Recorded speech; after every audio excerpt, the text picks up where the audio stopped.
The third summit of the Asian Cooperation Dialogue kicked off today in the Qatari capital Doha under the title of Sports Diplomacy.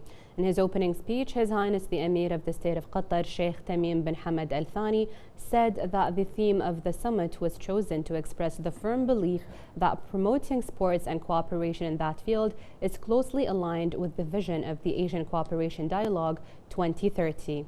We earlier conducted two separate phone calls, first with political analyst Dr.Ayed and Manna, and second with world-leading scholar in sports diplomacy in the United Kingdom, Dr. J. Simon Rofe, to get their thoughts on the summit agenda. The summit actually now held under the theme of sport diplomacy, and it will be discussing various items in the summit.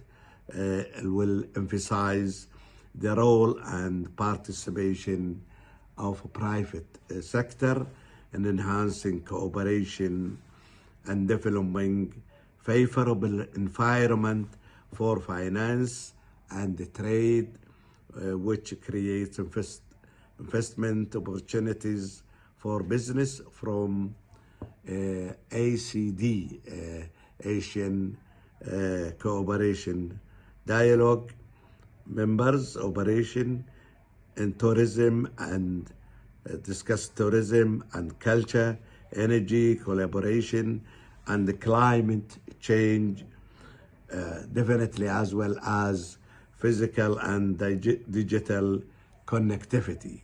Kuwait, as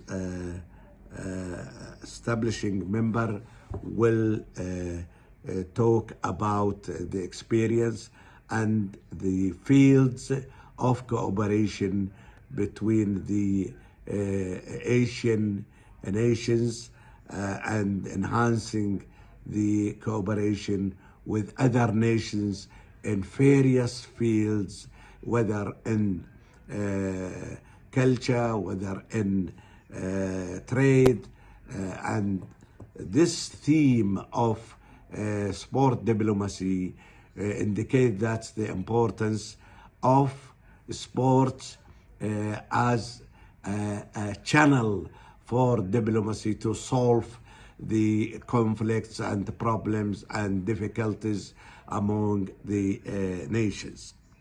Sports diplomacy can enhance the international image and cultural representation of Gulf Arab nations. I think it did that to great effect during the course of the FIFA Men's World Cup. But there is also risk involved in that, and not every story is always a positive one. So there needs to be a careful and well thought out communication strategy, and that's important to consider. That said, the opportunity is very much there. I think Qatar, having had a considerable amount of time to prepare, put together, as it were, a very good show, and certainly brought to the fore through design and organisation, cultural and societal tropes of Doha, Qatar, and the broader Gulf that led to a positive outcome to audiences around the world. The World Cup and other sporting events shine a positive light on the Gulf and the region.